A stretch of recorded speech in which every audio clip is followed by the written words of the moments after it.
The last few years have been weird for Marvel and DC. Sure, they've had some successes, but also a lot of failures, and it's begun to feel like maybe the cinematic landscape is changing. And with the pandemic, the strikes, and the reset at DC, we haven't truly been able to see what these studios have planned. That is, until this year, where 2025 is Marvel and DC's most important year yet. Hello and welcome to Cinemaze, and if you're new here, be sure to subscribe to see more content like this. So in this video, I'm going to be looking at the upcoming theatrical releases for both DC and Marvel and discuss why this year is so crucial for both studios, and at the end, talk about my own personal excitement and ranking for the upcoming films. For now, I'll start with this year for DC, because this one's a bit more obvious, and that's due to the launch of the new DC universe and the reboot of one of their most important characters with Superman. And sure, the DCU technically launched with Creature Commandos, but that's a very specific project, an animated TV MA rated show about monsters on a streaming service which isn't even available in my country. So it's great news for the DCU that this has good reviews and that people seem to enjoy it, but the universe isn't going to live or die by this project. A lot of people won't end up seeing it, and it doesn't really feel like the launch of the universe. It feels more like a prologue to it. It's Superman that will establish the audience demand for this new universe, and ultimately whether the universe has a chance to succeed. Superman is the first mainstream project in this universe, launching one of DC's keystone characters and written and directed by the creative mind behind the whole universe. If this project doesn't work,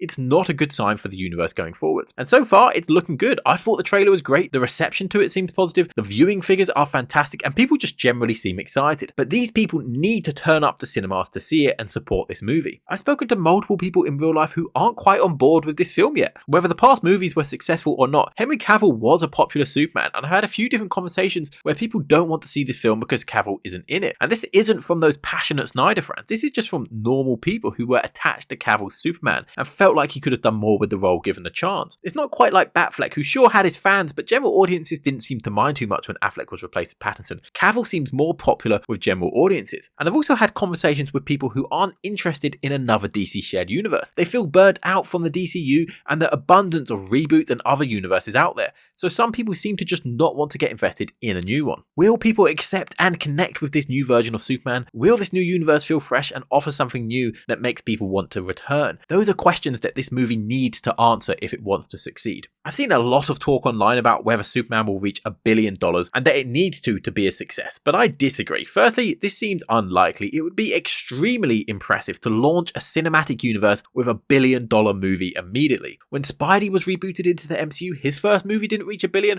or even the heights of Spider-Man 3. When the Batman came out, it didn't reach $1 billion or reach the heights of The Dark Knight or even BVS, and yet that movie is considered a success, and people are super excited for part 2 despite how long it's taken. And Batman and Spider-Man are nowadays way more popular characters than Superman and have consistently performed better than Superman at the box office, who's a character who has frankly struggled to stay in the cinematic zeitgeist past the 1970s. Of course, Superman needs to make a profit, but it doesn't need to make $1 billion to be a success, because I think the more important factor will be, is the movie good? Because general audiences have wisened up over the last few years and we won't go and see every franchise movie anymore. Now people only seem interested if word of mouth is good, and movies with worse reception seem to do worse than they did before. And if people don't think Superman is good, the universe is off to a rough start, and it may be even harder to win that trust back again for future films. So there is an enormous amount of pressure on Superman to launch the new DCU. But if there's one character who could pull this off, who could hold the weight of a universe on his shoulders, it's Superman. And then we look over to Marvel. And if you see my 2024 Marvel review, you'll have heard me say that I think 2024 was a better year for Marvel than the previous few years. But its success, and particularly the success of Deadpool, doesn't tell us much about the appetite for the MCU going forward and whether people are back on board. Because all the Marvel projects last year weren't really MCU projects. Echo set up a bit of stuff with Daredevil and Kingpin before quickly leaving New York and taking place almost entirely in Oklahoma, disconnected from everything else. X-Men 97 isn't even in the MCU. Deadpool and Wolverine mainly takes place in the multiverse, and it connected to the MCU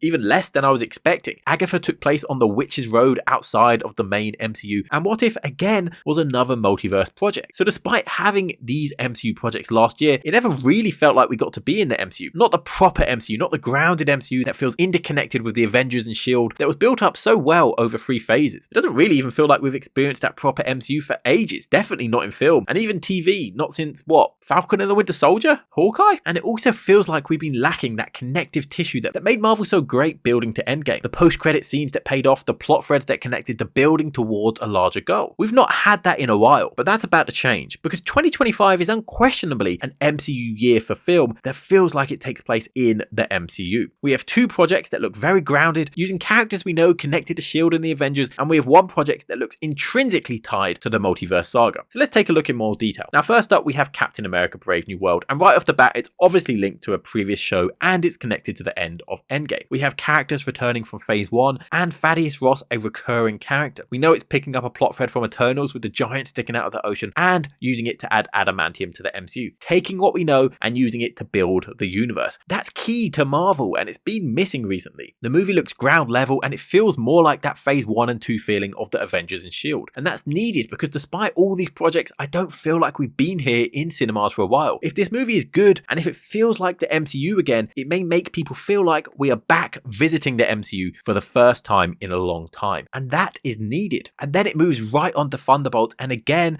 this looks very grounded. It feels like it takes place in the MCU. We have returning heroes who were introduced across all phases of Marvel from 1, 3 and 4. And we're connecting to a series of post-credit scenes. So finally getting that connective tissue we've been sorely missing. And I can't help but feel like there's something more here. Maybe it's because of the asterisks. Maybe it's because the idea of the Thunderbolts here is different than the comics. But it really feels like something is being hidden. I mean, in the comics, Zemo originally led the team, a villain for Captain America. And when it's not Zemo, it tends to be Thaddeus Ross, also known as Thunderbolt Ross, who is appearing in Captain America. Whatever way I look at it, it feels like the ending for Cap 4 is going to tie directly into this movie and the mystery behind it. And that is super exciting. But that said, if these 2 movies fail, if they aren't good, or if they don't capture the magic of the ground level MCU, it could really damage the MCU going forward. I think there's been a real gap in the movies for this grounded and slightly more serious Marvel, and these films can fill that hole. But if they fail to do so, they will have lost the attention of audiences. They will have lost the one chance that they had to say, look, the main MCU still exists and it's still as good as it ever was. Because sure, they're Quantumverse filmed or they're random space team-ups or movies about teams that we may never see again can fail, and their multiverse movies or movies taking place in their own country or realm can be well received, but it is absolutely imperative that the classic feeling MCU movies succeed. And this is their chance. And honestly, they both need to hit. If Cap 4 isn't well received, that is going to massively dampen the excitement for him leading the Avengers and for the upcoming Thunderbolts. And if Cap 4 is good, but the Thunderbolts fails, it feels like it's showing that some of these new characters who could be stars of the universe going forwards might not be cut out to do that. This wham bam combo of these 2 consecutive movies need to be well received because the next movie is doing something completely different, but still equally important, and that's Fantastic Four First Steps. This movie is the complete opposite. Rather than showing returning characters we've seen before and creating a ground level MCU feeling, Fantastic Four First Steps is introducing us to new characters and taking place in a completely new universe. And that's what makes it feel important, because we are in the multiverse saga, and setting this movie in the multiverse makes it seem important. And when we know the overarching villain of the multiverse saga is traditionally a Fantastic Four villain, it makes it even more interesting that this team are connected to the multiverse. And this adds a level of pressure to get this right, because this kicks off phase 6 and goes right into the next Avengers movie. So the multiverse interest here may directly impact the multiverse interest for those Avengers films. This movie is of course introducing us to the Fantastic Four, and considering Doom is a key player, you would assume these characters are important too. And when we go beyond phase 6 into the next saga, you would expect the Fantastic Four to be important characters going forward. So there's even more pressure to make these characters feel important and feel accepted by audiences. What makes that extra hard is that this is not the first reboot of these characters, and the Fantastic Four have not had the best luck in film in the past. So there's an extra level of pressure to finally give us a good and universally beloved Fantastic Four movie. So when we're looking at Marvel, there is pressure for 2 of their movies to really feel like a return to the grounded, more base level MCU that we haven't visited in a long time, and show us that these returning characters are going to be important going forward, and adding a level of connectivity and cohesion that has been missing recently. While Fantastic Four is important for this multiverse saga to really set the scene for the upcoming multiverse Avengers stories, and potentially set the scene for Doom and the Fantastic Four as key players in the conclusion to this saga. Marvel needs all of these movies to succeed, because this is the first year in a while that feels like the MCU could be returning to what it used to be. But these movies really need to prove this and show that there is an appetite for multiverse, for returning characters, for connectivity, and for that classic MCU feeling, which makes 2025 an important year for Marvel. And that's not even considering the TV shows. Honestly, both Marvel and DC are in similar positions, with key movies this year really setting the groundwork for the future of their respective universe, showing if there is still an audience for connected universes, and showing that superhero fatigue isn't real if people care about the films and the heroes. And this will all come down to,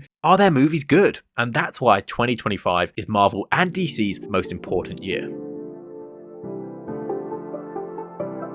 I thought it'd be fun to end this video with my ranking of excitement for these movies. Honestly, I'm excited for all of these and we'll see all of them, but coming in last place at number 4 is Captain America Brave New World. This movie's coming out soon, and while I'm intrigued for it, I'm also nervous, and so despite being less than a month away, I'm not as excited for this one as I am the other movies. There's a couple of red flags that float around this movie. Firstly, Falcon and the Winter Soldier wasn't great, and that's a real disappointment for me when Civil War is my favourite MCU film, and the creative team of that series are involved in this movie, so that's definitely a bit of a worry. There's also continued reports of bad test screenings and reshoots. Now, we don't know how true these reports are, how badly the film has been received, or how major the reshoots are, but we know they definitely happen to an extent, and that really isn't what Marvel needs right now. That said, the trailers for this film have been fantastic, like genuinely some of the best trailers Marvel have ever made, and so these great trailers have increased my excitement for this, and I really hope the film actually feels like these trailers. At number 3, I'd say Fantastic Four First Steps. It's a bit of a jump from Cap 4 because I'm a lot more excited for this one. Almost everything we've heard about this film I like. Despite originally losing a director, it doesn't feel like a movie that's been messed with. It feels like they've taken their time to get it right. I like that it's set in its own universe, so it doesn't feel bogged down by the MCU continuity. We don't have to worry about where the Fantastic Four have been. They've just been in another universe, but it can still impact the multiverse saga. It allows this movie to be set in the 60s, which will feel unique and bring that Silver Age comic feeling to the big screen, and giving it this retro futuristic style, which should really set the tech of Mr. Fantastic apart from the super modern tech that we're used to in the MCU. 3 out of the 4 of the cast I think are really good and interesting castings. I'm less sold on Mr. Fantastic, but he could totally win me over. And so yeah, basically everything we know about this film I like. We just haven't seen the trailer yet, and when we do,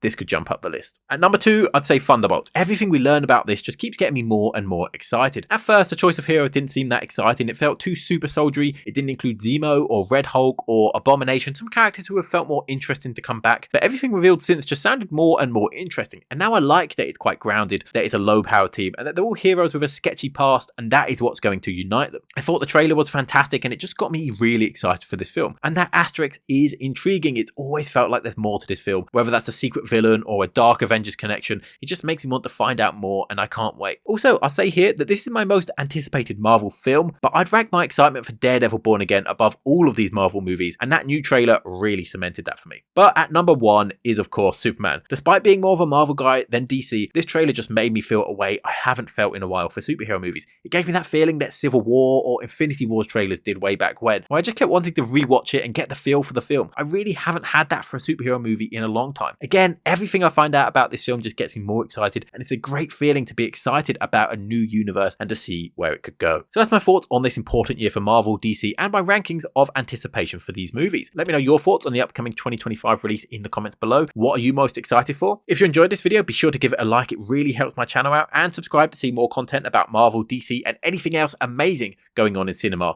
But for now, thanks for watching. Cinemaze.